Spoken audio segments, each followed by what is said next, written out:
नमस्कार, मैं हूं आरजू अंसारी और आप देख रहे हैं राष्ट्रीय जगत विजन न्यूज। छत्तीसगढ़ में कांग्रेस पार्टी ने चुनावी मतदाता सूची के स्पेशल एसआईआर को लेकर गंभीर चिंता जताई है। पार्टी ने इस प्रक्रिया में पारदर्शिता और निष्पक्षता सुनिश्चित करने के लिए दस्तावेज जमा करने की समय सीमा को कम से कम 3 महीने बढ़ाने की मांग की है।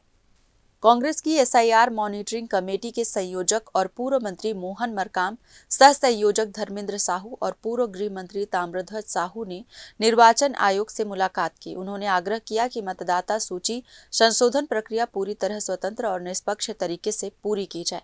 कांग्रेस नेताओं ने कहा कि इस समय प्रदेश में खेती किसानी का दौर चल रहा है, जिससे ग्रामीण क्षेत्रों के लोग अपने घरों में नहीं होते। इस कारण दस्तावेज प्रस्तुत करने में कठिनाइयां आ रही हैं। पार्टी का कहना है कि समय सीमा बढ़ाने से अधिक लोगों को अपने नाम सूची में दर्ज कराने का अवसर मिलेगा। निर्वाचन आयोग ने कांग्रेस प्रतिनिधि मंडल को आश्वासन दिया है कि उनकी मांग पर गंभीरता से विचार किया जाएगा। हमने प्रदेश निर्वाचन अधिकारी से मुलाकात की, क्योंकि छत्तीसगढ़ कृषि प्रधान प्रदेश है और ग्रामीण क्षेत्र जैसे नारायणपुर से लेकर बीजापुर, सुकमा, अंतागढ़ ग्रामीण क्षेत्रों में एसआईआर को लेकर बहुत से परेशानियां हो रही है।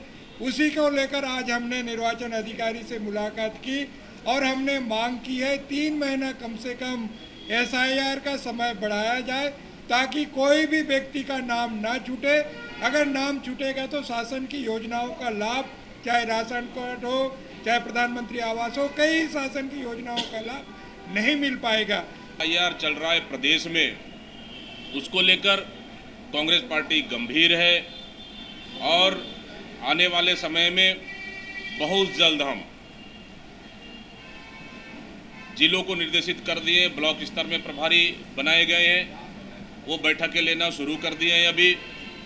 और हम लोग बहुत जल्द कि विधानसभाओं में भी अपने कार्यकर्ता और बीएलए की ट्रेनिंग के लिए आज सूची बनाएंगे और बहुत जल्दी। फिलहाल इस खबर में बस इतना ही। देश प्रदेश की खबरों से अपडेटेड रहने के लिए हमारे चैनल को सब्सक्राइब करें और नए खबरों के नोटिफिकेशन के लिए बेल आइकॉन जरूर दबाएं। नमस्कार।